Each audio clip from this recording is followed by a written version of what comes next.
მოკლედ, გუშინ კოლექციონერმა მომწერა.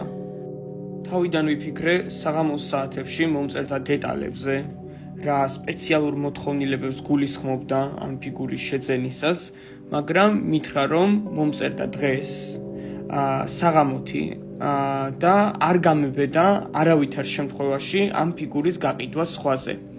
ისტერიულად მწერს, რომ მე მჭირდებაო ეს ნივთიო და სხვას არავის არ მიყიდო და გთხოვო შემატყობინეო თუ მეტი თანხა გინდაო ამ ფიგურაშიო, გადავიხდიო, ანუ სხვას არავის არ მიყიდო. ეს იქნება ჩემიო, ბოლოს აი ასე მომწერა. ალბათ ჩინელია და ცოტა უჭირს ინგლისურად წერა ამაზე, ვერ გეტყვით, მაგრამ აშკარად ისტერიულად სჭირდება ეს ნივთი. იმედი მაქვს დღეს გამაგებინებს პასუხს რა უნდა. სიმართლე გითხრათ, რაღაცნაირად აღარ მჯერა, რომ ამ ნივთში არის რაღაც მისტიური. რამოდენიმე კადრი ვნახე, სადაც თითქოს თვალებს ხუჭავს, მაგრამ ვფიქრობ ვიდეოს გადაღების დროს შუქი ირეკლავს ასე ან რაღაც ასეთი, უბრალოდ არ მინდა რომ ტვინი გამოვიტენო 1000 სისულელით.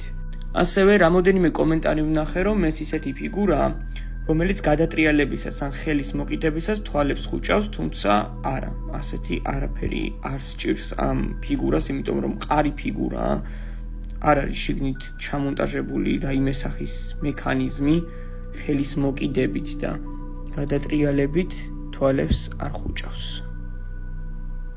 იმდენად მონდომებულია კოლექციონერი ვფიქრობ დღეს საღამოს აუცილებლად მომწერს, ასე რომ თუ კიდევ გაინტერესებთ დეტალები ამ ფიგურაზე, აუცილებლად დატოვეთ კომენტარი.